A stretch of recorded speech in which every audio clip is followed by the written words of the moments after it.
Hey guys, welcome back to Top 10 Nerd. I'm Ron Mackenzie Lafergie. Scarlet Spider has gained a lot of popularity in recent years. While the clone saga was convoluted as hell, it did bring us Ben Reilly and the Scarlet Spider. While the mantle of Scarlet Spider has been held by many individuals like Kaine and Peter Parker, I'll be focusing on the Ben Reilly version as it's the most prevalent version and it's had a recent reboot. Now just a quick warning, I will be discussing the more recent comics as well, so if you're worried about spoilers, be careful. Now get ready, here are the top 10 facts about Scarlet Spider, Ben Reilly edition.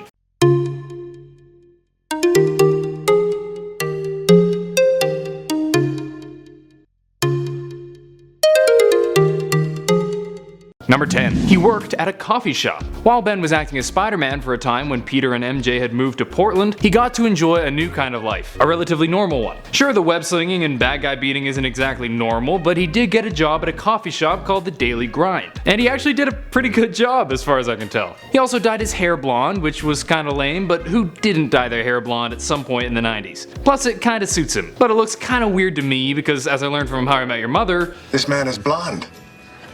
Grown men are not blonde. Dad.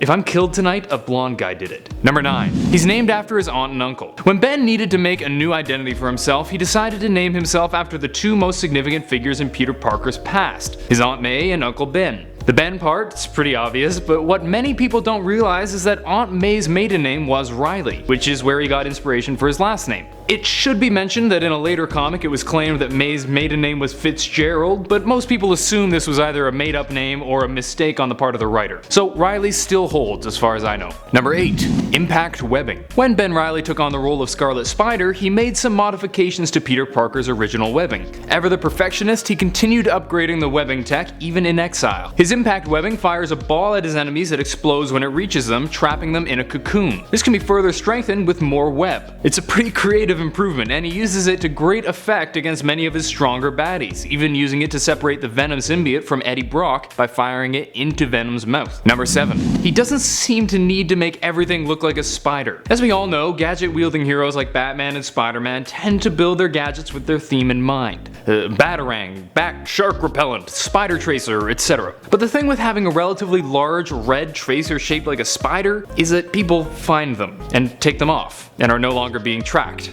So Ben Reilly said, screw that, I'll just make mine a tiny dot, and created his micro dot tracers. This desire for function over looks speaks to Ben as a character, and honestly makes me so happy. When the fate of the world rests on your shoulders, you can't afford to make your stuff worse just because you like spiders. Number 6. Scarlet Spider, unlike Spider-Man, can sense venom. If you're a fan of the comics, you'll know that because the symbiote attached to Peter Parker, it gained the ability to sneak up on him without triggering his spidey sense. However, while Ben Reilly remembers the incident with the symbiote, it didn't actually happen to him, so his spider sense was unaffected. This is super useful because it allows him to have an easier time of it when fighting Venom. Sadly, the same can't be said of Carnage because... Number 5. Ben Reilly hosted the Carnage symbiote. In a particularly lousy time of Ben's life, he became the host of the Carnage symbiote, becoming Spider Carnage. Yeah, the name maybe could have been slightly more creative, but it is what it is. He took on the symbiote, protecting others from being taken over, and was barely able to maintain control long enough for John Jameson to use microwaves to send it running back to Cassidy. It was a short visit, but it was enough to stop Ben from being able to sense Carnage with his spidey sense in the future.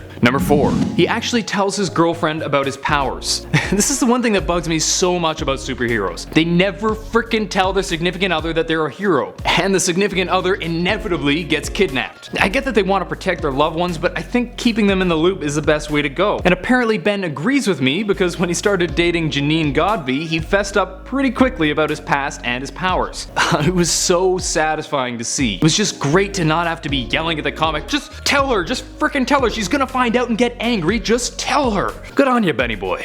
Number 3. He was the Jackal for a time. After being resurrected in a way by Miles Warren, then killed, then resurrected over and over, driving him frickin' crazy, Ben eventually bluffed his way into taking on the mantle of the Jackal, hoping to use the cloning and resurrection technology for good. But he kinda goes too far and becomes a villain, even recruiting villains like Rhino and the Lizard and creating a clone of Doc Ock. He later takes his villainy to a new height, sending his cronies against Spider-Man, and later going so far as to try to eliminate the population of the world using the carrion virus. humans, with the intention of bringing them back by cloning them. It's pretty messed up. And this brings me to my next point. Number 2. He has to take new U pills. Following his time as the Jackal, Ben's body was in a constant state of degeneration due to the flawed cloning process. This pill prevents his body from breaking down and has to be taken daily. The necessity of the pill worked in the Jackal's favor since it forced his clones to be dependent on him. But since Ben left the Jackal, it's become something of an annoyance. It's kind of inconvenient, but taking one pill a day to not die is a pretty decent trade, although his face is pretty damn messed up. And this point is super relevant because number 1. Ben Reilly is back. But he ain't right. After his failure as the Jackal, Ben Reilly returned recently to once again take on the mantle of Scarlet Spider. But while it's great to see him back, his change in attitude is a bit unnerving. Learning that he stole his new costume from some cosplayer whom he left naked in a bathroom, not to mention the fact that he revealed this to an imaginary version of himself, has led many to believe that he may not be completely back in fighting form. Plus, he shoots people with guns now apparently. He's starting to act a lot more like Deadpool, which matches his new appearance, I guess. And heck, as a lover of Deadpool, I kinda love it. But I do hope that Ben sorts his life out, because I worry about the kid. That's it for today. Hope you enjoyed, and if you did, please smack that delicious thumbs up button and subscribe to Top 10 Nerd for more videos. Let me know if you'd like to see more videos on Scarlet Spider. I'd be so down to do a list about the Kaine Parker version. Until next time, I'm Ron McKenzie LaFurgey with Top 10 Nerd. Later, nerds.